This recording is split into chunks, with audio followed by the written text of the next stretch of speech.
For the moments where I'm still in your presence, all the noise dies down. Lord, speak to me now. You have all my attention. I will linger and listen. I can't miss a thing. Lord, I know my heart wants more of you. My heart wants something new, so I surrender all.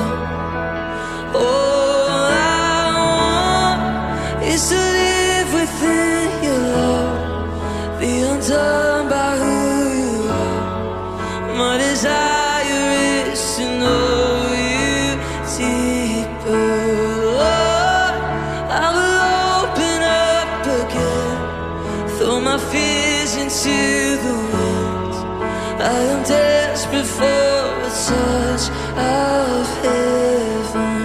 Whoa, whoa, whoa,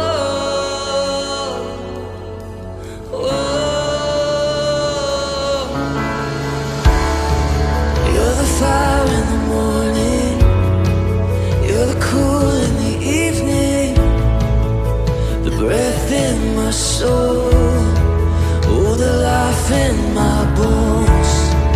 There is no hesitation in your love and affection. It's the sweetest of all. Lord, I know my heart wants more of you. My heart wants something new, so I surrender all. All I want is to live within your love, be undone by who you are. My desire is to know you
fears into the wind. I am desperate for a touch of heaven.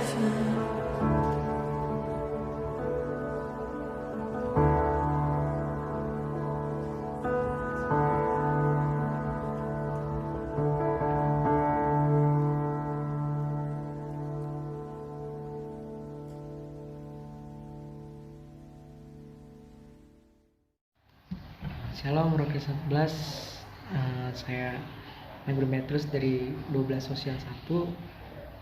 Mari kita membaca tema kita lagi dari Matius 9.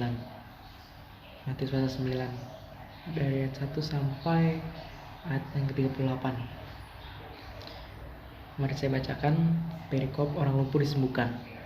Sesudah itu naiklah Yesus ke dalam perahu lalu menyeberang. Kemudian sampailah ia ke kotanya sendiri. Maka dibawa oranglah kepadanya seorang lumpuh yang terbaring di tempat tidurnya. Ketika Yesus melihat iman mereka, berkatalah ia kepada orang lumpuh itu, "Percayalah, hai anakku, dosamu sudah diampuni." Maka berkatalah beberapa orang ahli Taurat dalam hatinya, "Ia menghujat Allah." Tapi Yesus mengetahui pikiran mereka lalu berkata, "Mengapa kamu memikirkan hal-hal yang jahat di dalam hatimu? Manakah lebih mudah mengatakan dosamu sudah diampuni, atau mengatakan bangunlah dan berjalanlah? Tapi supaya kamu tahu bahwa di dunia ini anak manusia berkuasa mengampuni dosa." Lalu berkatalah ia pada orang lumpuh itu, "Bangunlah, angkatlah tempat tidurmu dan pulanglah ke rumahmu." Dan orang itu pun bangun lalu pulang. Maka orang banyak yang melihat hal itu takut, lalu memuliakan Allah yang telah memberikan kuasa sedemikian itu pada manusia. Kita membaca perikop selanjutnya. Matius menguncukai mengikut Yesus. Setelah Yesus pergi dari situ, ia melihat seorang yang bernama Matius duduk di rumah cukai. Lalu ia berkata padanya, "Ikutlah aku." Maka berdirilah Matius lalu mengikut dia. Kemudian ketika Yesus makan di rumah Matius, datanglah banyak pungut cukai dan orang berdosa dan makan bersama-sama dengan dia dan murid-muridnya. Pada waktu orang Farisi melihat hal itu, berkatalah mereka pada murid-murid Yesus, "Mengapa gurumu makan bersama-sama dengan pemungut cukai dan orang berdosa?" Yesus mendengarnya dan berkata, "Bukan orang sehat yang memerlukan tabib, tapi orang sakit. Jadi pergilah dan pelajarilah arti firman ini. Yang kuhendaki ialah belas kasihan dan bukan persembahan, karena aku datang bukan untuk manggil orang benar, melainkan orang berdosa." Perikop selanjutnya ialah hal berpuasa. Kemudian datanglah murid-murid Yohanes pada Yesus dan berkata, "Mengapa kami dan orang Farisi berpuasa, tapi murid-muridmu tidak?" Jawab Yesus pada mereka, "Dapatkah sahabat-sahabat mempelai laki-laki berduka cita selama mempelai itu bersama mereka? Tapi waktunya akan datang mempelai itu diambil dari mereka, dan pada waktu itulah mereka akan berpuasa.